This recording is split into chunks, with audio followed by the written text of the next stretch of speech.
Super Saravana stores. வணக்கம். இது தமிழ் குரலின் சிறப்பு நேர்காணல் இன்றைக்கு நம்மோடு இணைந்திருக்கிறவர் ஃபர்ஸ்ட் லைன் மீடியா முதன்மை ஆசிரியர் மூத்த பத்திரிகையாளர் டாக்டர் உமாபதி அவர்கள். சார் வணக்கம். வணக்கம் வளவன். யாருமே எதிர்பாராது லெஃப்டில் இண்டிகேட்டரை போட்டு ரைட்டில் கையை போட்டுட்டு அறிவாலயத்துக்கு போயிட்டாங்க பிரேமலதா. எப்படி பார்க்க வேண்டியிருக்கு? இல்லை, இது ஏற்கனவே பேசினது தான். இப்போ நீங்கள் டி நகர்லலாம் போனோடனே பொம்பளைங்க என்ன பண்ணுவாங்கன்னா, அந்த காலத்தில் நாங்கள் வந்து டெல்லிக்கு போகிறப்ப என்ன பண்ணி சொல்லிவிடுவாங்கன்னா, பாலிகா பஜாரில் ஒரு பொருள் 100 ரூபா சொல்கிறான்னா 50 ரூபாய் கேளு, 50 ரூபா சொன்னான்னா 25 ரூபாய் கேளு, 10 ரூபா சொன்னான்னா 5 ரூபாய் கேளு, பாதி விலைக்கு தான் கேட்கணும் அப்படின்னு ஒரு இது இருக்கும். ஏன்னா டெல்லியில் தான் இந்த சீட்டிங்லாம் நடக்கும். இன்றைக்கி வரைக்கும் டெல்லி அரசியல்லேருந்து எல்லாமே அவங்க சீட்டர்ஸ் தான். என்ன பண்ணுவாங்க அப்படின்னா, ஒரு 50 ரூபா பொருளை 100 ரூபா சொல்லும்போது குறைச்சி கேட்குறவங்க என்ன பண்ணுவாங்கன்னா, பாதிக்கு பாதி குறைச்சி விட்டான், அடிச்சு விட்டானா என்ன பண்ணுறது, அவ்வளோவா கூட வைக்க போகிறான், ஏதோ ஒரு 30% கூட சொல்லுவான், ஒரு 10% குறைச்சி கேட்டோம்னா 20% லாபத்தில் கொடுத்துருவான். 100 ரூபா சொல்கிறான்னா நம்ம ஒரு 70 ரூபாய்க்கு கேட்டோம்னா அவன் எடுத்து வந்து 80 ரூபா 90 ரூபாய்க்கு கொடுத்துருவான். அப்படிங்கும்போது அவனுக்கு அதுலேயே 40% லாபம் கிடச்சிடும். ஸோ அப்போ டெல்லியில் மட்டும் இந்த திட்டு பையன்கிட்ட என்ன பண்ணணும்னா, பாதி விலைக்கு கேட்கணும்னா அந்த காலத்தில் 80ஸ்லேயே வந்து சொல்லிவிடுவாங்க. இவங்க அப்பா அங்கே ஒர்க் பண்ணிகிட்டு இருக்க காலத்துலேயே போகும்போது எதாவது வாங்கினா பாதி விலைக்கு கேளுன்னுவாங்க. ஸோ அப்போ வந்து என்ன அப்படின்னா அப்படி இருக்கும். அதே மாதிரி இப்போ டி நகரில் போனீங்கன்னா எதாவது பொம்பளைங்க வம்புக்குன்னு என்ன பண்ணுவாங்கன்னா, ஏதோ இந்த சடைக்கு மாட்டுறது அவன் வந்து 25 ரூபா சொல்லுவான், உடனே 10 ரூபாய்க்கு கேட்பாங்க. 10 ரூபாய்க்கு கேட்டால் டென்ஷன் ஆகிடுவாங்க. டென்ஷன் அவனை போறையா சுடுதண்ணி தூக்கி ஊற்றவான்ற ரேஞ்சில் அவன் யோசிக்கிறதுக்குள்ள இந்த வந்துடுவாங்க. அதுக்கப்புறம் அந்த சடலை மாட்டுறது ரொம்ப இந்த அம்மாவுக்கு பிடிச்சிரும், இந்த பெண்களுக்கு பிடிச்சிரும். பிடிச்சோடனே திருப்பி வருவாங்க, தம்பி 15 ரூபாய்க்கு தரீங்களா தம்பி, அதெல்லாம் வராதுங்க, போய்ட்டு வாங்க, 20 ரூபானா கொடுங்க அப்படின்வாங்க. சரி கொடு அப்படின்னு சலிச்சுக்கிட்டு வாங்கிட்டு, ஏன்னா பொருள் பிடிச்சிரும். ஆனால் இன்னும் கொஞ்சம் பேரம் பேசி பார்க்கும்போது இவனும் பார்ப்பான், சுடுதண்ணி தூக்கி ஊற்றிட்டோம்னா இதோட போயிடுவாங்கன்னு கொஞ்சம் பொறுமை மனசுக்குள்ளே வஞ்சிக்கிட்டு இருப்பான். எல்லாம் வந்துருச்சு பாரு, இதெல்லாம் மூதி 10 ரூபாய்க்கு கேட்குது 25 ரூபா பொருளை போய் அப்படின்னு.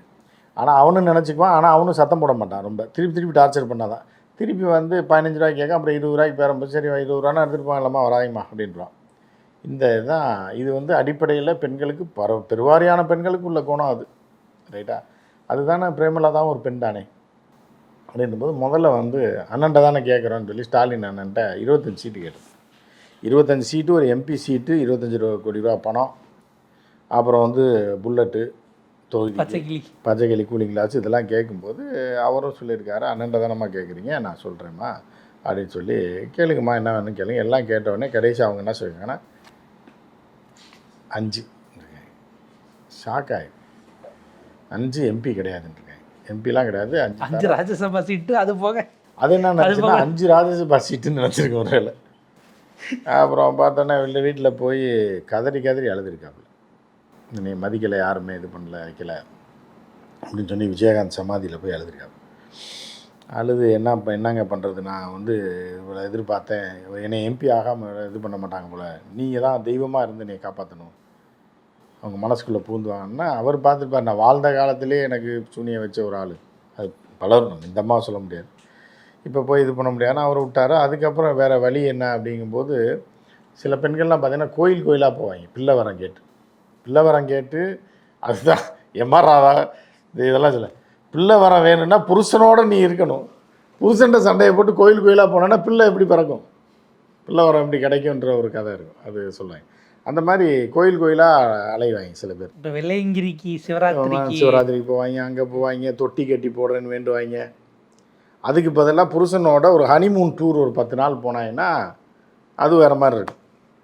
புருஷனை விட்டுட்டு இந்த மாமா மஞ்சள் சிலையை கட்டிட்டு பட்டை கட்டி அடிச்சுட்டு சுற்றிட்டு இருக்கும். ஸோ இந்த மாதிரியாக தான் ஒரு இது, அது பரவலாக பெண்களுக்கு உள்ள ஒரு இது தான், அது வந்து தப்பு சொல்ல முடியாது, தெய்வத்தை வேண்டிட்டு வந்து இது பண்ணலான்னு தான். அப்படி இந்த அம்மா என்ன பண்ணுதுன்னா தெய்வ நிந்தனைக்கு போயிடுது.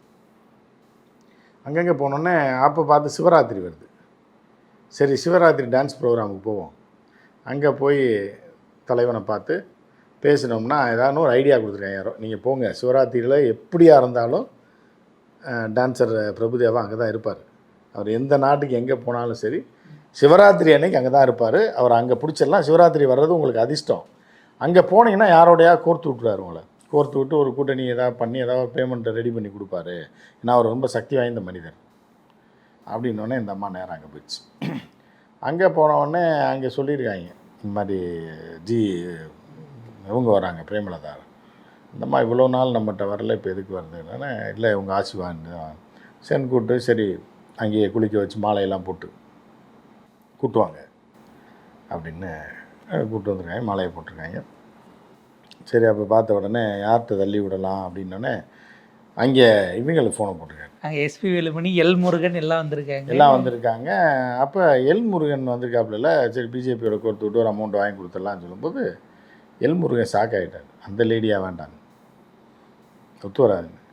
என்ன முருகன், நான் சொல்லி நீங்கள் இப்படி பண்ணுறீங்க, ஒரு 50 கோடி ரூபா கொடுக்க மாட்டீங்களான்னு.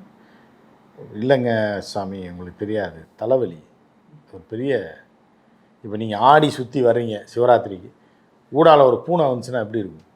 தடுக்கி விழுந்துட்டிங்கன்னா பெருத்த அவமானம் ஆயிடலாம். அந்த மாதிரி தான் இது. உங்களுக்கு சொன்னால் புரியாது. நான் உங்களுக்கு ஏற்ற உதாரணம் சொல்கிறேன். ஒரு பூனையோ நாயோ நீ ஆடிட்டு இருக்கும்போது நீங்கள் பாட்டுக்கு தெய்வத்தை நோக்கி சுற்றி சுற்றி வளைச்சி ஆடுவீங்க. அந்த அங்கிக்குள்ளே ஏதோ பூந்துருச்சுன்னு வைங்க, நீங்கள் தடுமாறி கீழே விழுந்துருவீங்க. அதே மாதிரி தான் இந்த அம்மாவை கூட்டணியில் சேர்த்தா நான் முடியாதுன்னு அவர் புரிஞ்சுக்கிட்டார். ஓ, அந்த அளவுக்கு சொல்கிறார் முருகன்னொன்னே. சரி, அந்த நேரம் பார்த்து வேலுமணி வராருனானு, சரி வேலுமணிகிட்ட நம்ம சொன்னால், ஏன்னா எல்லா டீலிங் நம்ம தானே பார்க்குறோம். சரி, வேலுமணிகிட்ட சொல்லலான்னா வேலுமணி சொல்லியிருக்காரு, பாடியார்கிட்ட பேசணும். பாடியார் ஒத்துக்கவே மாட்டார். என்னங்க, ஆளாளுக்கு ஒரு பெண் வந்து ஒரு கட்சி தலைவராக இருந்தங்க, அவரை தேடி எல்லாமே போயிட்டு இருந்தீங்க. அவர் புதுசாக இருக்கும்போது கட்சி நடத்துகிறாங்க, குடும்பத்தை காப்பாற்றணும், அந்த இதை காப்பாற்றணும், பிள்ளைங்களை காப்பாற்றணும், இந்த பசங்களுக்கு கல்யாணம் ஆகலை, ஒரு கட்சி நடத்துகிறாங்க, ஒரு 10 சீட்டு தானே கேட்குறாங்க. அந்த 10 சீட்டையும் நீங்கள் எப்போ வேணாலும் வாங்கிக்கலாமே. அந்த 10 எம்எல்ஏவை நீங்கள் எப்போ கூப்பிட்டாலும் வந்துருவானே, உங்கள் எம்எல்ஏ தானே. ஏற்கனவே ஜெயலலிதா இருக்கும்போது அதை தானே பண்ணாங்கன்னு சொல்லி பார்த்துருக்காப்புல. செக்கி கொடுங்க, 10 சீட்டு காசும் கொடுங்க. ஜெயிச்சிட்டாங்கன்னா உங்களுக்கு எப்போயா தேவைன்னா தட்டினா எல்லோரும் கையில் இன்னொரு 1 கோடி ரூபா செலவு கொடுத்தீங்கன்னா எல்லோரும் அங்கேருந்து இங்கே மாறிட போகிறாங்க அப்படின்னோடனே இது நல்ல ஐடியாவாக இருக்குன்னு, இதுதான் குரு ஜெகத்குருன்றது அப்படின்னு சொல்லி என்ன பண்ணிருக்காரு, நேராக பாடியாருக்கு ஃபோன் பண்ண வேணாம் ஏன்ட்டுருக்காரு. அந்த 10 எம்எல்ஏவே நம்ம அவங்கள ஜெயிக்க வச்சு திருப்பி அதை எதுக்கு நம்ம வாங்கணும், நம்மளே ஜெயிச்சிடலாம், அந்த அம்மாவே வேண்டாம், 1.5% ஓட்டை வச்சு நம்ம ஒன்றுமே பண்ண போகிறதில்ல, அந்த அம்மாவுக்கு எவனும் ஓட்டு போடவும் மாட்டாங்க அப்படின்னோடனே பேரம் படியலை. திருப்பி தலைவலி கூட அழுதுகிட்டே வந்துருக்கு. இதில் இன்னொரு சிக்கல், நேற்றுக்கு ராஜ்யசபான்னு எலெக்ஷன் குண்டை தூக்கி போட்டாங்க. அதிமுக 2 சீட் இருக்குது. தம்பிதுரை சீனியர்னு கொடுக்கணும்னா இன்னும் 1 சீட்டு தான். அது ஏற்கனவே ஜிகே வாசன் கேட்குறாரு, அன்புமணி வேறு கேட்டுக்கிட்டு இருக்காரு. இப்போ இந்த அம்மானா 3 பேருக்கு யாருக்கு பிரித்து கொடுக்க முடியாது, பாதி நாளும் பிரித்து கொடுக்க முடியாது. ஸோ என்ட்ரி பாஸ் வேணால் கொடுக்கலாம் பார்லிமெண்ட்டுக்கு, அப்பப்போ போய் பார்த்துக்குங்க, எம்பி பாஸ் கொடுக்குறோம், நீங்கள் மேலே உட்காந்து பார்த்துக்கலாம், அந்த மாடத்தில் உட்காந்து பார்த்துக்கலான்ற மாதிரி இருக்கும்போது அது அவரால் முடியல. இந்த அம்மா அடம் பிடிக்குதுன்னொடனே டிஎம்கே எல்லாம் பண்ணிட்டாங்கன்னா 5 சீட்டு வேணால் தரோம், ஒரு 50 கோடி 20 கோடி செலவுக்கு பணம் தரோம். ராஜ்யசபா இப்போ 4 இருக்குது, அதில் வேறு என்ன ஒன்றுங்கிறது இல்லை, ஒன்று கொடுப்பாங்களான்றது சந்தேகம் தான். அந்த அம்மா ஆசைப்படுது, பட் அதை டிஎம்கேல கொடுப்பாங்களான்றது சந்தேகம் தான். இப்போ இல்லைன்னா இன்னும் 2 வருஷம் கழிச்சு தான் அடுத்து வருதா, 2 வருஷம், அப்போ 2 வருஷம் கழிச்சு தரேன்னு 28 தரேன்னுவாங்க. 28 தரேன், நீங்கள் வெயிட் பண்ணி அது வரைக்கும் இந்த அம்மா என்ன பண்ணுதுன்னு பார்த்துட்டு தான் கொடுப்பாங்க. போன உடனே தூக்கி கொடுத்துட மாட்டேன் ராஜ்யசபா. அது எலெக்ஷனுக்கு முன்னாடியே வேறு கொடுக்கணும். ஏப்ரல்லே, மார்ச் கடைசியில் எலெக்ஷன் முடிஞ்சு நீங்கள் ராஜ்யசபா மெம்பராக போயிடுவீங்க. அதுக்கப்புறம் ஏப்ரலுக்கு சட்டமன்ற தேர்தலுக்கு வரணும். எலெக்ஷனுக்கு முன்னாடியே கொடுக்குறதுங்கிறதும், அதுக்கப்புறம் வேற எங்கன்னா போயிட்டாங்கன்னா என்ன பண்ணுறதுங்கிற இப்போ தானே சொல்கிறீங்க. இப்போ கொடுக்கவே மாட்டாங்க, இப்போ கொடுக்க மாட்டாங்க. அதுக்கு அடுத்த 2 வருஷம் கழிச்சுன்னா அது இந்த எலெக்ஷனுக்கு 6 மாதம் ஆயிரும், அப்புறம் ஒரு 1.5 வருஷம் வெயிட் பண்ணி தான் ஆகணும். ஸோ அப்போ வந்து என்ன பண்ணுறேன்னா, கொடுத்தா அப்படி 29 தேர்தலுக்கு கண்டினியூ பண்ணுவீங்கன்னா பண்ணுங்க அப்படின்ற மாதிரி அதை கொண்டு போய்க்கலாம். அப்போ தான் யாரோ சொல்லியிருக்காங்க, அந்த சாமியார் உங்களுக்கு ஆகாதுங்க, அது வடக்கு லிங்க் உள்ள சாமி, நீங்கள் லோக்கல் சாமியார் லோக்கலில் இருக்க ஆளை பிடிச்சிங்கன்னா தான் உங்களுக்கு வந்து ஸ்ட்ராங்காக இருக்கும் அப்படின்னு சொல்லிட்டு. உங்களுக்கு கேரளா செட்டப்பும் செட் ஆகாது, ஜக்கி செட்டப்பும் செட் ஆகாது, கர்நாடகா செட்டப், ஆந்திரா செட்டப் தான் செட் ஆகும். நீங்கள் ஆந்திரா சாமியார் யாரையா பிடிச்சி லிங்க் பண்ணுங்கன்னு அவங்க என்ன சொல்லியிருக்காங்க, அதுக்கு ஆந்திரா சாமியார் நீங்கள் பார்க்குறதுக்கு நேரடியாக திமுகலே சேர்ந்துடலான்னொன்னே பார்த்துருக்கு. இவ்வளோ தூரம் எல்லாம் நம்மளை அவமரியாதை பண்ணுறாங்க. எடப்பாடியார் கேட்ட கேட்டுக்கு நம்மளுக்கு ஃபோன் எடுக்க மாட்டுறாரு, ஒரு சீட்டு தர மாட்டாங்க. நம்ம இது மாதிரி ராஜ்யசபா தரேன்னு கொடுத்துட்டு எழுதி கொடுத்துட்டு அதில் அப்புறம் டேட்டு போடாமல் மட்டும் அடுத்த வருஷம் வாங்கிக்கிங்க. பெரிய ஏமாற்றம் அது பிரேமலதாக்கு, மிகப்பெரிய ஏமாற்றம். அதில் இன்னொரு விஷயம் என்ன அப்படின்னு பார்த்தீங்கன்னா, உங்கள் வீட்டு பிள்ளைக்கு பலூன் வாங்க வக்கில்ல, ஆட்டோக்காரிக்கு 500 ரூபாயா பஞ்சாயத்துன்ற கதையா. அதான் இந்த அம்மா எடப்பாடியை கேட்டிருக்கு. எனக்கு ஒரு எம்பி சீட்டு கொடுக்க வக்கில்ல, பிஜேபி காரனுக்கு வாரி வாரி கொடுக்குறேன். போன எலெக்ஷனில் உங்கள் கூட இருந்ததெல்லாம் நான் தான் எல்லாம் பண்ணான். அப்படிங்கும்போது அவரால் பேசவும் முடியல. அங்கே இருக்கிற வந்து ஆட்களுக்கே எம்பி சீட்டு கொடுக்க முடியாத ஒரு நிலைமையில் இருக்குது. ஏன்னா சூரமொக்க அடிமை கொடுத்தே ஆகணும். யாருக்கு? ஏற்கனவே இருக்க எம்பிக்கு, யார்? சேலத்துக்காரருக்கு, ஏடிஎம்கேல. ஏன்னா வந்து கேடு கெட்ட சூரமக்கு அடிமையை வந்து எப்படி சேர்க்காம கொடுக்காம இருக்க முடியும், கட்சியில் ரொம்ப நாளாக இருக்கிற ஆள் வேறு. அதை விட்டு இந்தம்மா கொடுக்கணும்னு இப்போ போய் நேராக எட்ரா வண்டியன் இருக்கு காலையில் எங்கள் அண்ணனை போய் பார்ப்போம்டா. எந்த என்ன இருந்தாலும் அவங்க அப்பா தான்டா எனக்கு கல்யாணம் பண்ணி வச்சது. ஆல்பத்தை பார்த்துருக்கு நைட்டு கண்ணீர் விட்டு பார்க்கும்போது அந்த கல்யாண ஆல்பத்தை எடுத்து பார்த்துருப்பாப்புல. ஏங்க நீங்கள் போயிட்டீங்க, நீங்கள் யாரும் மதிக்க மாட்டாங்கன்னு பார்க்கும்போது கலைஞர் தான் கல்யாணம் பண்ணி வச்சார். அது இருந்திருக்கும். சரி நம்ம அங்கே போயிடுவோம்னு சொல்லி காலையில் எட்ரா வண்டின்னு சொல்லி நேராக வண்டி அறிவாலயத்துக்கு விட்டாப்புல. அவங்க ஷாக்கு, புரியுதா அவங்களுக்கு?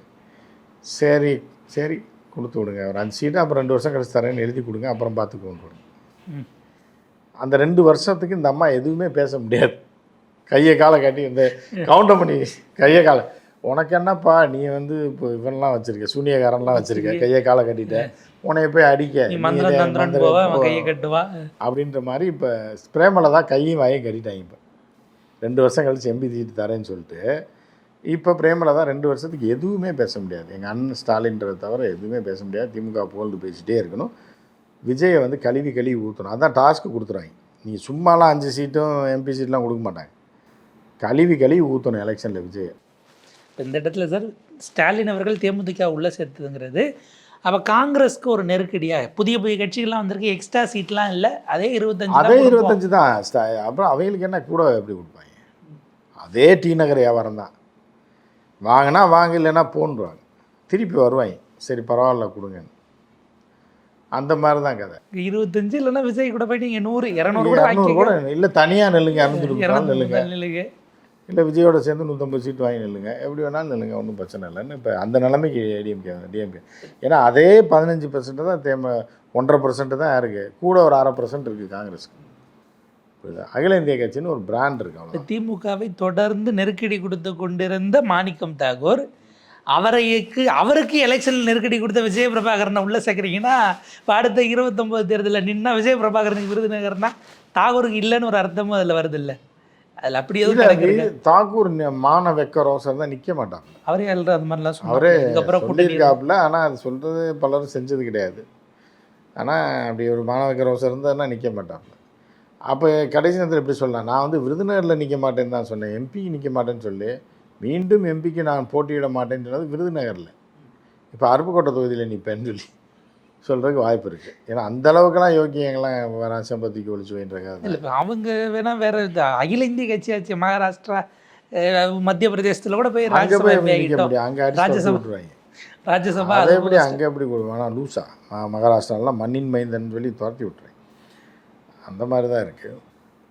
ஸோ பிரேமலதா ஒரு வழியாக வண்டி எடுத்துகிட்டு அங்கே போயிட்டாப்புல அப்படின்றது ஓரளவு கன்ஃபார்ம் ஆகிடுச்சு. 100% கன்ஃபார்ம் ஆகிடுச்சு.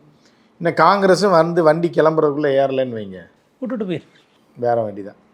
கடைசியில் கோட்டையை நோக்கி யார் போகிறா அப்படிங்கிறது நம்ம பொறுத்து மக்கள் கையில் தான் இருக்குது. நம்ம பொறுத்து பார்ப்போம். உங்கள் நேரத்துக்கு பொறுத்தவரைக்கும் மிக நன்றி சார்.